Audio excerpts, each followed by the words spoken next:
Les funérailles du journaliste Jean-Pierre Pernaut, c'est aujourd'hui, 400 personnes maximum à l'intérieur.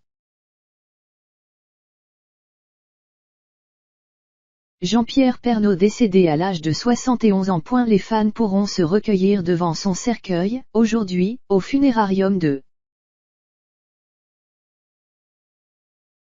À chanteur exceptionnel, mesures exceptionnelles. Le Jean-Pierre Pernaut effectuera son dernier voyage, dimanche 5 décembre prochain, à 11h. Les funérailles auront lieu à la Amiens, France. Une dérogation aurait été accordée afin que 400 personnes puissent se réunir à l'intérieur. Un écran géant en réflexion. Mais à l'heure actuelle, aucune personnalité culturelle ou politique n'a déjà confirmé sa présence. Pour les fans en revanche, il sera possible de se recueillir un bref instant devant le cercueil de leur idole. Le 22 novembre 2021, il annonce sur son compte Twitter qu'il est atteint d'un cancer du poumon, diagnostiqué au printemps 2021. Côté vie privée, Jean-Pierre Pernaut a épousé Nathalie Marquet, Miss France 1987, à la mairie de Louvciennes suivie d'une bénédiction œcuménique au temple protestant des Billettes à Paris, le 23 juin 2007. Le 8 décembre 2001, lors de l'élection de Miss France 2002 à Mulhouse, Geneviève de Fontenay les place côte à côte. Le couple a 2 enfants, Lou, né en 2002, et Tom, né en 2003.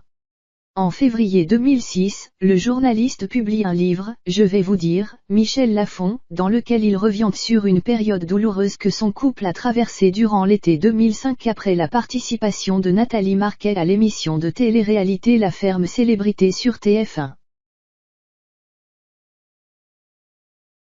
Le journaliste a 2 autres enfants, nés d'un premier mariage avec Dominique Bonnet, Julia et Olivier.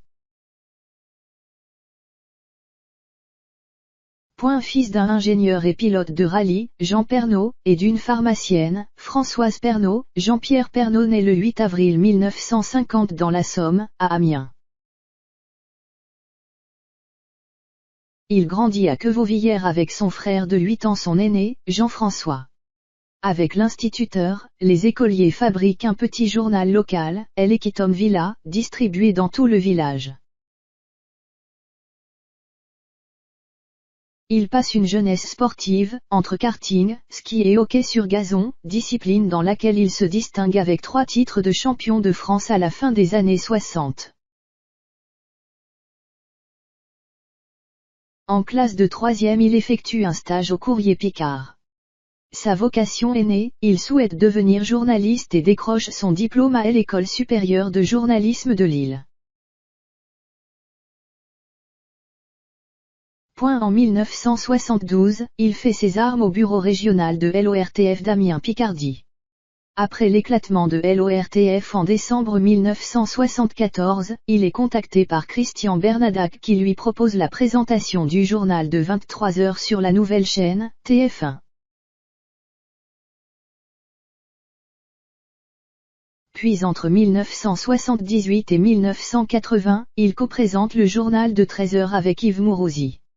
Le journaliste s'affaire ensuite à diriger différents services au sein de la chaîne, industrie, enquête et reportage, tourisme. En 1988, Patrick Lelay lui propose les commandes de la présentation du journal de 13h pour succéder au duo Yves Mourouzi et Marie-Laure Augry, poste qu'il occupe depuis le 22 février 1988.